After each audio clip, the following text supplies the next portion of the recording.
கடவுளே என்கிட்ட சுத்தமா காசு இல்லை கடவுளே. அவ்வளோயா வீட்டு வாடகை கொடுத்து காசு இல்லை கடவுளே. மச்சான் அவன் ரொம்ப கஷ்டத்துல இருக்கான் போலடா. ஆமாண்டா, பயங்கரமா அழுகுறா. என்னோட பிரச்சனை நான் இந்த சீட்ல எழுதி வச்சிருக்கேன். நீ தீர்த்து வைப்ப நான் நம்புறேன் கடவுளே.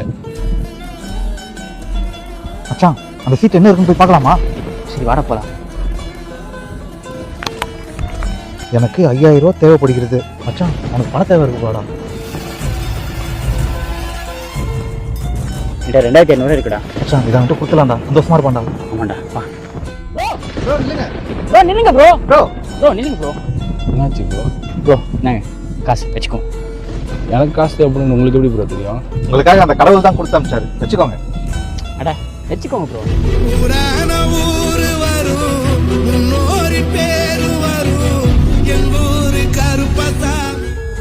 கடவுளே எனக்கு காசு தர மாதிரி இருந்தா நேரம் வந்து தர மாட்டியா?